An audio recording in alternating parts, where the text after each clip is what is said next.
What is going on, everyone? This is Ryan with Automatic Comics, and I've gotten some comments recently about why aren't I doing any unboxing videos? Why aren't I showing like some of the vintage books that I've picked up, that kind of thing? And it's pretty simple. I had put myself on a hiatus of buying for about 3 months. I bought up through kind of the end of May, and then I didn't buy almost anything except maybe 2 books until September. And there were a few reasons for that. One of the big ones was that I was trying to motivate myself to get the comics listed from that Golden Age collection that I bought with Bigby McFly. And so I wasn't buying anything and trying to kind of motivate myself to get those books listed for sale. But I did start buying quite a few books again. As you see in the thumbnail, it's about $70,000 in comics, a mix of raw books, graded books, keeper books. These aren't all books that I bought in just the last month or so. They're a mix of books that I bought within the last probably about 3 months, kind of near the end of that time period as well, just because those were ones I don't think I showed in videos. There may be a couple that I duplicate in here that I've shown before, but I tried to make sure that they aren't ones I've shown in prior videos. But yeah, one major book that's one of my new keeper books, a couple other keeper books as well. But we're going to start with this one. Start with this graded book, Amazing Spider-Man number 28, first appearance of the Molten Man. Very tough book in grade. That's why this book ends up getting very expensive quickly when you've got the higher grades, and because it's all black cover. This one, unfortunately, was not shipped very well, and let's see if you can see it there.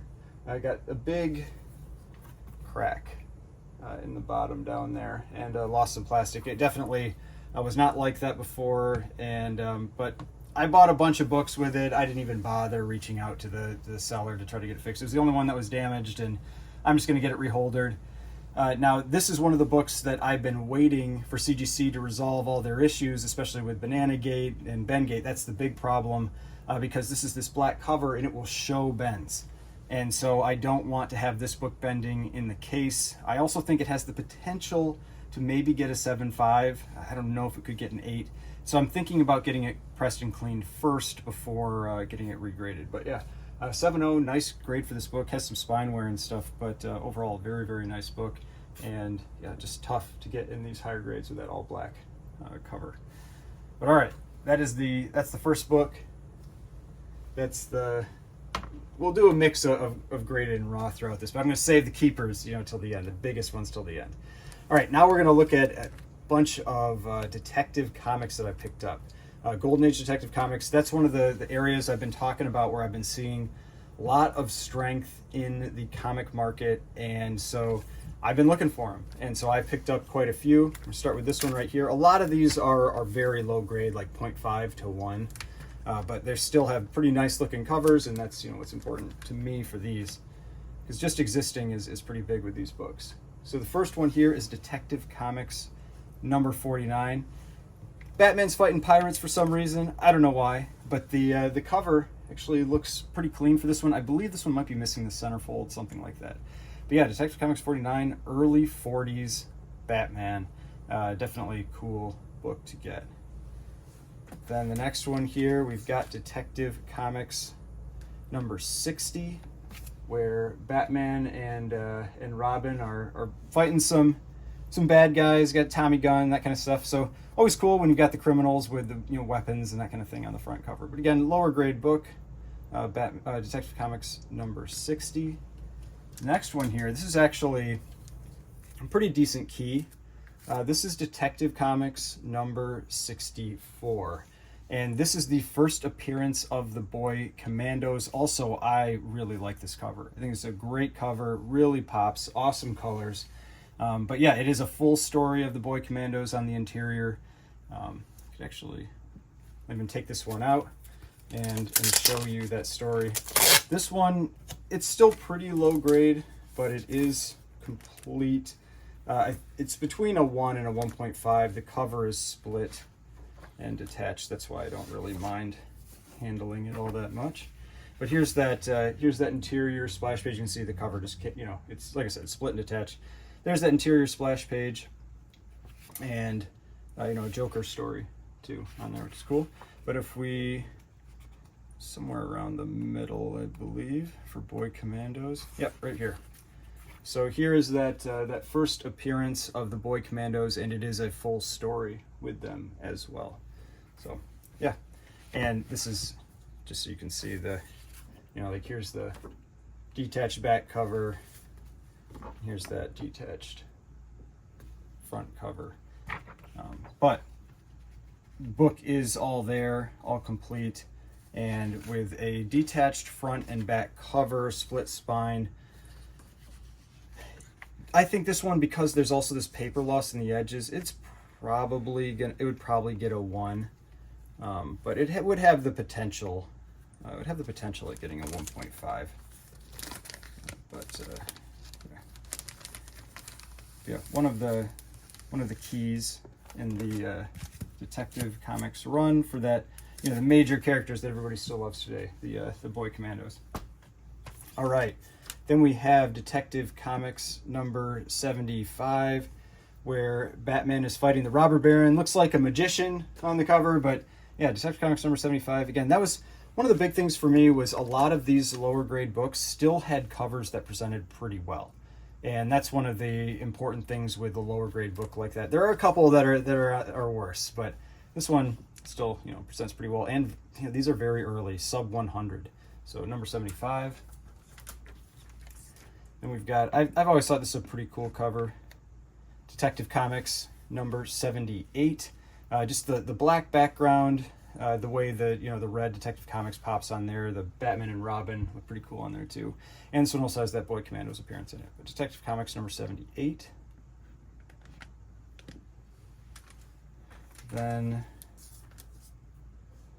Detective Comics number 81, where he is battling the Cavalier. I mean, some of these covers, like, some of the covers are really great. Other ones, you're just like, why is he fighting pirates? Why is he fighting some swashbuckler? I don't know. But also the Boy Commandos in there. But again, lower grade book. I think this one is also incomplete.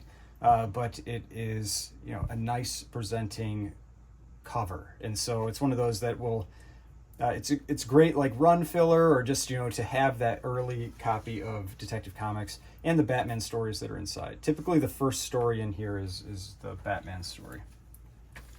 Then we've got Detective Comics number 97. So another just early Detective Comics, and I like how it's just fun how, like, all you can see how, like, they change the colors. Like that one's red and yellow, this one's blue and yellow. Then you've got these ones that are like the black background with the red. And so you just get all this variation with how they did the big logo text. Next, got a penguin cover, early penguin cover, Detective Comics number 99. Not like a serious penguin cover. None of the early penguin covers are really very serious. He's riding around on an ostrich on his first cover. I don't know if this is maybe the second or third cover, but yeah, Detective Comics number 99, early penguin cover. This next one, definitely a little more beat up, but pretty cool cover because it features the Batmobile. Let's get the glare off there. Because it features the Batmobile on there. You've got Batman Has Gone Broke on this one. But yeah, anytime you get the Batmobile on the cover is pretty cool. You don't have that too often. Next one actually is pretty decent key for Detective Comics. We've got Detective Comics number 108. This is the first bat signal on the cover. And then we've also got the bat plane there. And so, and a nice presenting copy. I think this one is also incomplete, but still, like, it's when you have that solid presenting, you know, cover, where even though it's incomplete, this book would look, you know, it's just one of those books that looks awesome on a shelf. Now this one is definitely the worst of the covers. This is Detective Comics number 101. Missing some pretty big chunks from this cover. You can still see the big Detective Comics logo, which is at least a plus. But yeah, you don't have the number or anything like that up there. I've had a lower grade copy of this one as well, a different time, but Detective Comics number 101, still early Detective Comics, and you have all the stories inside. I think this one is actually complete, otherwise it's just missing this, you know, the cover. Now we have an awesome Joker cover. I think one of the top Joker covers. Detective Comics 69, I think, is the top Joker cover, but this one is pretty close up there as well. Cool black background, Joker right on the cover, Tech 114, and this one, like I said, I think is also incomplete, but still a very solid presenting copy, especially just for being a low-grade book. We have another Joker cover, Detective Comics number 137. Now you can see the last couple. This is when you get that transition from the, like here was 101, or I think this is 101. 101 where you've got the big logo, and then this is the transition to where you now go to the smaller logos. So when people are talking about big logo DCs or big logo Detective Comics, that's what they're talking about. This is when we move to the smaller logo. So Detective Comics 137, Joker cover.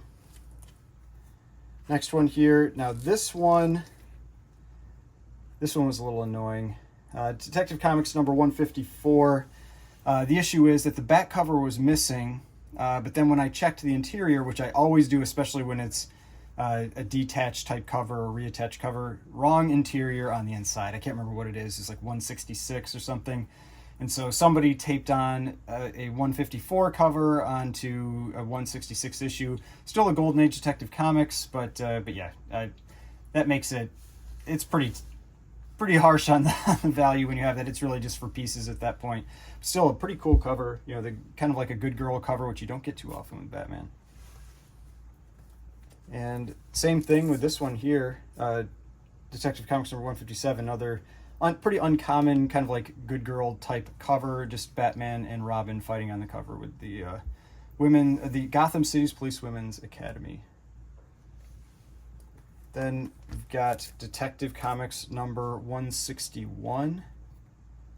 This one also missing a pretty big piece out of the top up there, but still, again, I think this is a pretty cool cover. You got the kind of the old school motorcycle on there, Batman and Robin, a couple criminal guys there with their guns, but yeah, Tech 161.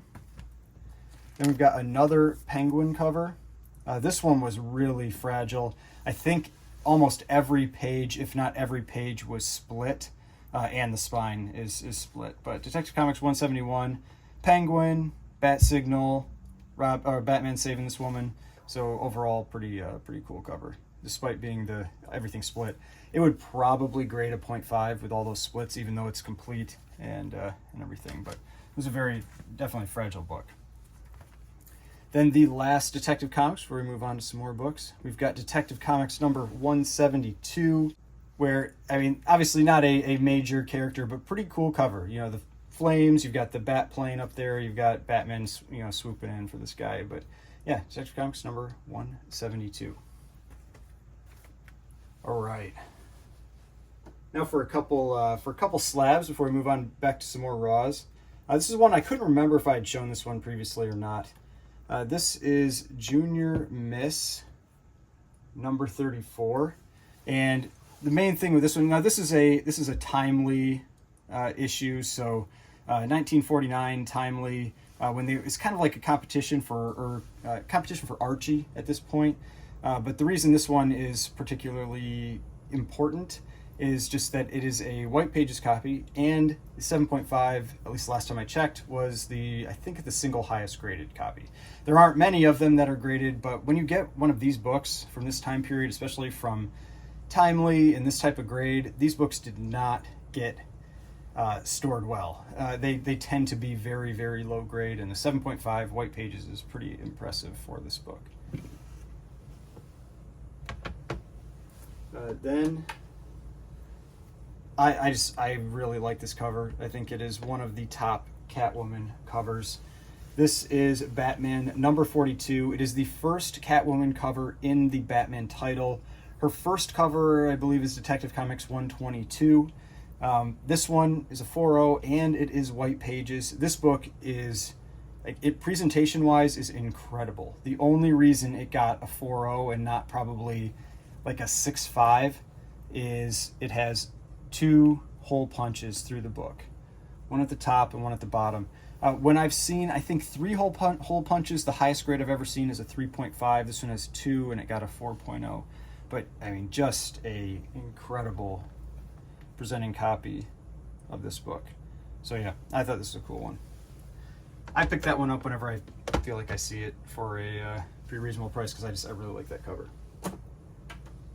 All right, I'll show one more slab and then I'll go back to some raws. This is a pretty big book. This is Witch's Tales number 25. A 7.5 is a incredible grade for this one. This is just one of the classic pre-code horror covers. You've got the, the severed head inside the bell. It's one of those that you often think it's Lee Elias, because you have some of his famous covers in this run around this time period. But it's not a Lee Elias cover, it's a Howard Nostrand cover. See up here. But I think incredible cover, and 7.5 is awesome grade. But I've had this book one or two other times. This is like twice the grade of any other copy I've ever had of this one. 7.5, incredible copy of Witch's Tales number 25. All right, now back to some more raw books. There's some cool stuff in here too. We first have Batman number 108. So kind of a little story with this one. This was a book that Bigby McFly sent me when we bought that Golden Age collection. He wanted me to just check it out and give my opinion on grade, that kind of thing. And I think I gave it maybe a 6, something like that. It has it's a pretty nice copy, but it has like a crease down here.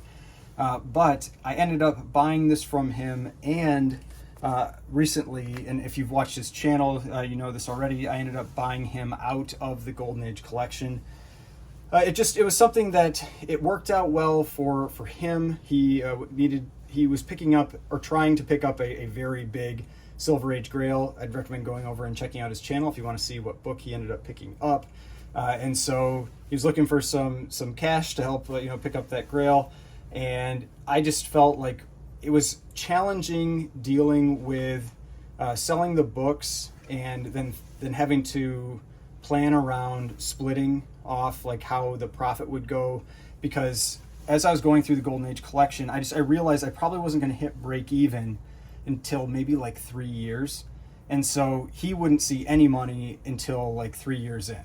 And so I figured, instead of having to drag that out for all that time, I took what I felt the profit would be. We split it in half, and I paid him out. So then he doesn't have to wait 3 years. Maybe I make a little more on the end if things go well, but it also gives me more freedom on dealing with the collection if I just want to sell stuff and I'm not worried that I'm not selling it for enough, and to make sure that he's getting what he needs out of it too. So I ended up buying him out on the Golden Age collection, and I picked up this at the same time. He got his Silver Age Grail, and then that kind of frees us from any challenges and that kind of thing, just with that Golden Age collection. But yeah, so I picked this one up, Batman number 108. Just a pretty decent copy of this book. Then jumping back a few years, got Batman number 25, and so this is the first time you had supervillains team up. It was Penguin and the Joker.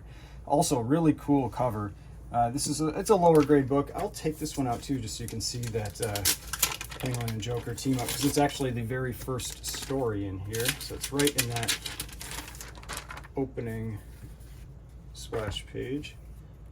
It's a relatively fragile book, so I want to be kind of careful with it here. But here you can see there's that opening splash page. You've got Penguin, you've got Joker right there. Great splash page for this book. But yeah, Batman number 25. Anytime I can pick up early Detective Comics, early Batman, I try to do it.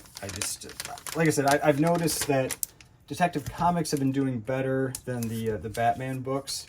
I think it's probably because the Detective Comics covers tend to be a little more serious. I feel like they were maybe more for teenagers, and maybe the Batman are more for maybe preteens or something like that. But this is still a pretty cool cover, Batman number 25. All right, then the next one, great World War II Bonds cover. Batman number 17, Batman and Robin riding on the Eagle, keep the American Eagle flying, buy war bonds and stamps. But yeah, again, just another one where I like early Batmans, early text, and I think this is a really cool cover. I think I have 2 other copies of that of that book. Now the next one is one that I can't remember if I showed this on the channel or not, but I figured I'd show it again. This is Foxhole number 1. This is Jack Kirby cover. I think he did a lot of the interior, if not all the interior as well. But this is definitely the most famous of the issues from the run. Pretty violent war cover. It's also got kind of like the little joke on the cover there. It says, "War is like a picnic. Today I spent a day at the beach." But yeah, pick this one up. I will probably get this one graded. I'm not 100% sure yet or not, but might get this one graded. It's a low grade book, but it is attached, and the colors are pretty great on it. Then this one, I really like this cover. I've always thought this cover is cool. I couldn't remember if I'd showed this one previously either or not. But this is, I believe it's Voodoo number 11. I think the number's on the interior, but I think it's Voodoo number 11. But you've got this skeleton with this huge scythe and just riding on an elephant, like cutting people down. I think this is just an incredible cover.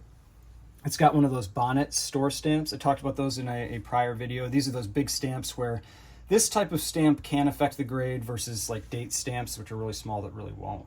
But big bonnet store stamps can actually affect the grade some. But still, very cool cover and a solid presenting copy. Then we've got Haunt of Fear number 19. This is a Graham Ingalls cover. You can see it's signed down here, the Ghastly, which he went by Ghastly Graham Ingalls. But just this was one of the covers that really caught my attention when I first got back into comics, and I've owned it a couple times now. But it's a lower grade copy, maybe a 2 or a 2.5 or something like that. But still, colors really pop on it, and just a crazy cover with the double axe. Now we've got a Bernard Bailey cover, another one of the big Golden Age pre-code horror cover artists. Weird Mysteries number 12, just creepy guy that I'm assuming dug up, maybe it's his dead wife or his dead mom or something like that. And but yeah, Bernard Bailey has always done a fantastic job at like facial expressions. Oftentimes you have like big faces on the cover. This one, it's kind of like a bigger scene than what you often get with Bernard Bailey. But yeah, Weird Mysteries number 12. Now we've got some Golden Age Action Comics. First one here, Action Comics number 49. Got just cool Tommy gun cover. There's some pieces cut out of the cover. I think the back cover is missing from this one as well. Still, front cover is there. Interior, I believe, is all complete. So it would grade a 0.5, but pretty cool. Action Comics number 49. Then one of my favorite Action Comics covers, Action Comics number 61. It looks like he's at like an oil field. That oil field is caught on fire. Superman's trying to help out. But this cover, I was talking about this one with a friend as well. It feels ahead of its time. This cover just really, really pops versus basically any other Action Comics cover around it. But yeah, colors are fantastic on it. Action Comics number 61. Then we've got one of the few Superman World War II covers where he's fighting these Japanese soldiers. Action Comics number 76. Punching these soldiers on one of the, kind of like old-timey motorcycle. And but yeah, pretty cool cover. Like I said, you don't see all that many covers where Superman is participating in the war, where he's fighting soldiers, whether that's the Japanese, the Germans, or whatever. But this one of those issues where he is. Then I just think this cover is really cool. Action Comics number 82, and just the eagle, the or whatever type of bird that is, the detail on it is pretty incredible. And kind of a Superman. I don't know if that's Lois Lane or who he's saving there. Superman about to punch that giant eagle. But yeah, Action Comics number 82, pretty great presenting copy of this book. Now you're going to see again, this is the big logo, Action Comics, and this is when we transition to the smaller logo. We've got Action Comics number 111. I just think this is a pretty cool cover with, you got planets and, Earth, and just a cool depiction of Superman on this one. So Action Comics number 111. Now I've got a couple Golden Age Green Lantern. First, we've got issue number 31. It's a Harlequin cover. This spine, I believe, was like split like maybe 3 inches or something, but a very, very solid presenting copy of this book.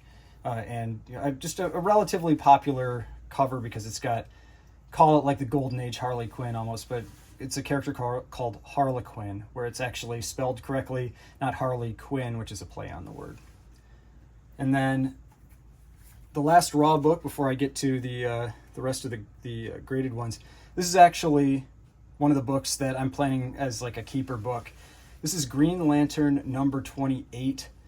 This is, I believe, the first appearance of the Sportsmaster as the Sportsmaster. He has an earlier appearance in, it's like All-American something, but just a little earlier in the year, but I don't believe he dresses like this, the Sportsmaster costume. And I've just always thought Sportsmaster is just a ridiculous villain character. He's always got these like rocket skis and stuff he's flying around on. But yeah, Green Lantern number 28. Definitely one I'm considering as a keeper just for fun. It's not like a high dollar book or anything, but Golden Age, first cover appearance at minimum, and pretty cool character to me. I just think he's a ridiculous character. All right. Now moving on to the rest of the slabs. This one, I have been torn on this one if I want to keep it or not. I do have it listed for sale, but at any moment I'm always considering pulling this book. So this is Wartime Romances number 17. This is a Matt Baker cover. Incredible colors on this copy as well. And this 6.5 is the single highest graded copy of this book.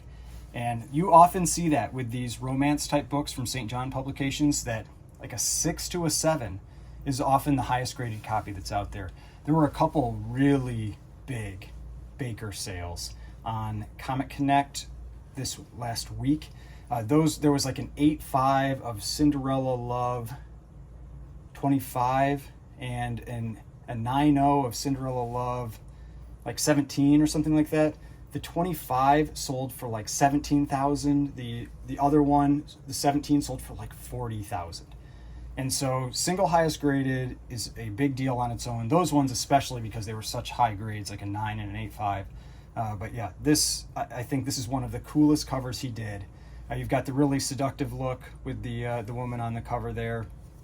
And that's one of the big things with Baker covers. It's not just the grade. It's what is the cover content, and often how did he draw the woman on the cover. That's usually one of the big deals with it. And I think this is one of the best drawings of one of his like the female characters on the cover. So Wartime Romances number 17, 6.5, single highest graded copy. And this one, also one that I'm considering for the keeper list. Very big Batman key. We've got Detective Comics number 66. This is the first appearance of Two-Face. And it is missing like some of the cover down in the bottom corner here. But that doesn't, it's surprisingly, like that's usually one of the things that bugs me. But usually it's if it's like up near the top. If it's like missing it up here or somewhere like in the center. But down there, I don't really notice that much. It almost feels like it's rounded with the bottom of that clock tower. So Detective Comics number 66, first appearance of Two-Face, first time I have ever owned this book, and a 2.5, and I just think a pretty respectable presenting copy of this book as well. But yeah, and then there's the back cover. I always like the back covers of these early DCs. They always have tons of color in the ads and everything. But yeah, Detective Comics number 66, first Two-Face, definitely one that I'm considering for the keeper list. All right, this one is on the keeper list currently. This cover is one of the craziest covers of the Golden Age. This is Harvey Comics Library number 1. And so a lot of people might think when they see the cover that it's Teenage Dope Slaves number 1. It is not. It is Harvey Comics Library number 1. And just one of the, I mean, just wild cover where you've got this like drug dealer here. This looks like college student, you know, that he's trying to get some dope, and this guy's not gonna, you know, let him have it unless he pays up. But a 7.0, very nice grade for this book. This book actually has a bit of a spine roll. That's why, I mean, it's a solid book. I'm considering trying to bump it. As you can see on the back here, it's got that spine roll. It also has the dust shadow. I've been thinking like maybe I want to have someone try the dust shadow reduction treatment on this one, but I was surprised that this book hadn't had that spine roll removed, because the staples look good, they look tight and everything. Doesn't seem like there'd be any risk with the spine roll removal. But yeah, 7.0, off white to white pages, nice page quality, great colors, insane cover, and this is actually one of the covers that was used in The Seduction of the Innocent as well. So yeah, awesome book. All right, another book that is on my keeper list. I just keep upgrading this book. I've had I think a 3.5, a 5.5, and now I have a 6.0. This is Underworld Crime #7. This is an incredible presenting copy. It is, I think it is only a 6.0 because of the page quality. It is a slightly brittle pages book. This is probably the nicest copy of this book I've ever seen. There's maybe one other that I've seen come up for sale that was a higher grade that I still don't know if it looked better than this one. And this is one of those cases where that the slightly brittle caps the book at a 6.5. And I'm actually kind of surprised this book didn't get even a 6.5. It's got a little crease here and a little crease down in the bottom here. But I mean, colors are incredible on this copy. And the other big thing, because every time I've seen this book, it's always got some weird kind of cut to it, or it's turned some, or it's got weird cuts on the edges. This one is perfect. I mean, it's so perfectly square. You've got basically the underworld is even with the top edge. The side is actually, the wrap is near perfect on the spine. I mean, just an incredible presenting copy of this book. So 6.0, Underworld Crime #7, one of my favorite Golden Age covers as well. I just think whoever did the kind of like the coloring, the lighting on her face with the hot poker and just the fear in her eyes and everything, I think is just so well done. So Underworld Crime #7. Unfortunately, we don't know who the cover artist was for this one, but whoever it was, they deserve some serious credit. All right, the last book. This one, I don't think I showed this book on the channel. I apologize if I did. I have shown it on my Instagram. I picked this one up a little bit ago, and it was actually probably one of the last books I bought before I kind of stopped buying things. And this is a massive, massive key. Definitely on my keeper list, and there have been some big sales recently that have made me pretty happy about this pickup. So this is Detective Comics #28. This is the second appearance of Batman. He is not on the cover. He's on the covers of 27, 29, 31, 33, 35, and then from then on, he's on every cover. But second appearance of Batman, it does say, you know, the Batman on the center of the top of the title there. Big logo tech, 1939, June of 1939, universal copy, 1.0. It's a slightly brittle pages copy, but I think there are 17. I think there's 17 universals, something like that. And there was a, if you watch my recap of the Comic Connect auction, there was a big sale recently for a 3.5 restored. I think it went for maybe 18 or 19,000, something like that. And so I was happy to see that, because it's a 1.0 universal, super tough book to get in any grade, whether it's restored, conserved, universal, whatever, and then to have an actual universal one that actually presents pretty well. I mean, yeah, it's got some paper loss up here, it's got some paper loss in the spine, but overall a solid presenting copy for a 1.0. There's the back cover. Back cover looks great. Again, a little bit of paper loss, you know, on the spine there. But overall, back cover looks really great. So yeah, definitely very happy with that book. I don't think I'll, I probably won't ever get to get a Detective 27, so Detective 28 is pretty close. You will notice it says very minor amount of color touch on cover. I've seen people comment on that a lot. There's a lot of misunderstanding there, especially with the Golden Age. You can have very, very small amounts of color touch, I don't know what the threshold is, and still get blue labels in the Golden Age. I have seen it once on a Silver Age book, I think on an X-Men 1, but because I get that where people are like, oh, did CGC make a mistake, with other books that I've shown before? And it's no, you can have this, the very minor amount of color touch on the cover and still get a blue label. I'm sure I could get it removed if I want, but I don't care. And you can also have very small amounts of glue on the cover and still get a blue label. Typically the rule with the glue is that it can't be doing anything functional. So it can't be reattaching the cover or reattaching a piece or anything like that, or sealing a tear.